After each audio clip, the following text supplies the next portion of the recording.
Welcome back to the YouTube channel. Today we're talking about the TikTok ban and how it's going to affect you and your money. So my channel is about finance, so let's get into the video. So as you know, TikTok is about to be banned. Maybe you're for it, maybe you're against it, but in this video we're going to go over how it's going to hurt you and your money. And one thing is that TikTok is widely adopted. So that means that 170 million people actually use it in the United States. That means roughly every other person in the US is actually using TikTok. And so what that brings with it is a large amount of user base, right? As I said. And what's interesting is that 7 million of those Americans that use it are businesses. Oh, so now it gets kind of into the economics where, yes, you want to get banned because there's some kind of cybersecurity threat or whatever. But what's going to really hurt is it's going to hurt the common and the small business owner once again. So as in the US, we always do things where we just, oh, we don't like it, so we're going to ban it. And now 7 million Americans need to find out an alternative way of advertising. Then they got to go to different platforms and figure out how all these other platforms work in order to keep the revenue up because they relied on that. And so when you ban TikTok, you're going to have a loss of revenue.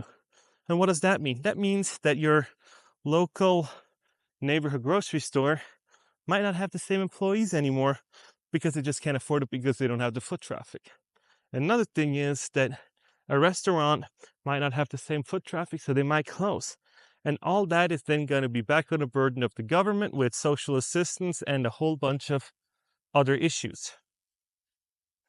So one thing that I think is really detrimental when we're banning this app is that all these business owners that rely on it, they make their livelihood from it. And some people, they have that app dependent on family. They feed their family, they put them through kids, they put food on the table.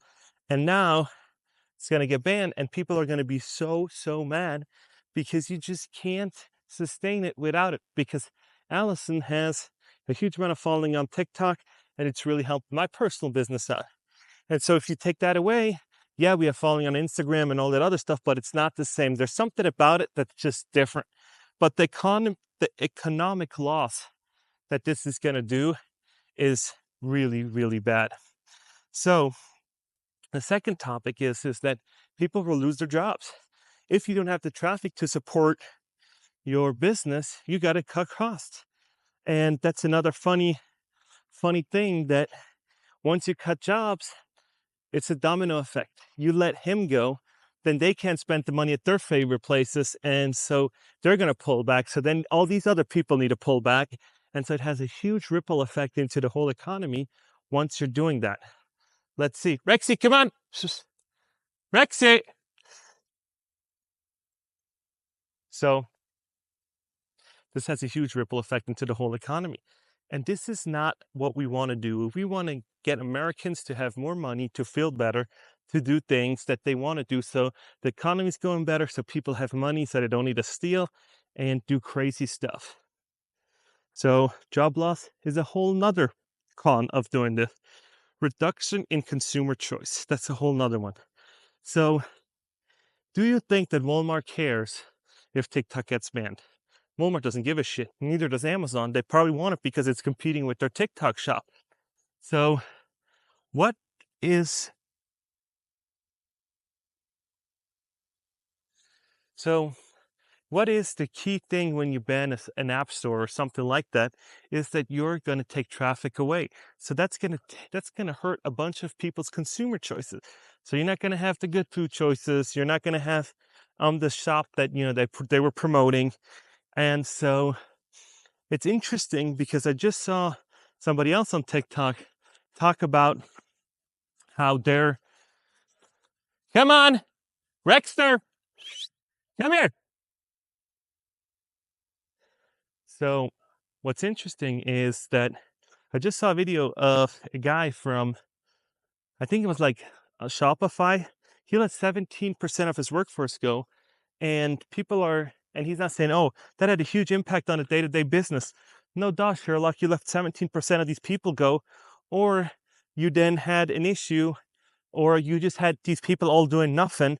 And so why did you let them go in the first place? You could have done slow cuts, but no, you just had to jump the gun and let people go.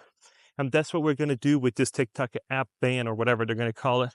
They're just going to let they're just going to let it go, and then people are going to be really hurt and finding out later down the road, oh, we shouldn't have done it.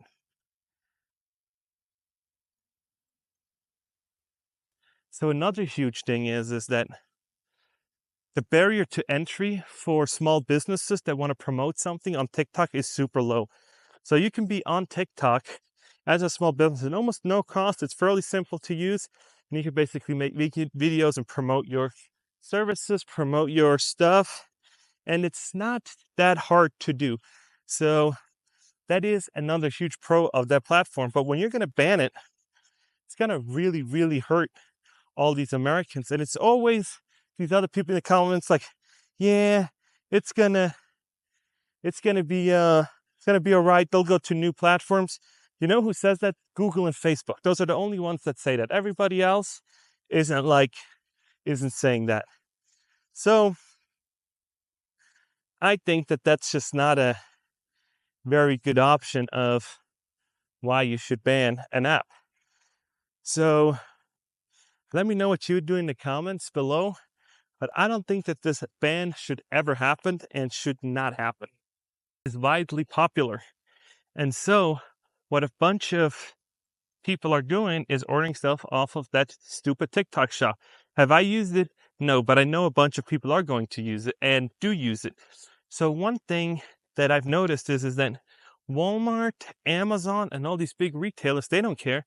If that app gets shut down, then they don't care. They're going to make more money. And they're not going to go out of business. I think Walmart or Target or these people, they can make losses in the billions and still be afloat. They can harvest it out and just increase the pricing down the road to make up for it, because stock shareholders and money saved up and all this kind of crazy stuff. But people, small sellers that sell their knitting, their whole bunch of other stuff that they sell online and that are making a living from it now because all these crazy layoffs, they're not going to have that option, and that's going to really, really hurt. And if you're thinking about it like, hey, it's great that this is going to be shut down, you're going to see how your local bar, restaurant, and everybody else is going to have a real hard time of getting new people if they're trying to do marketing and all that.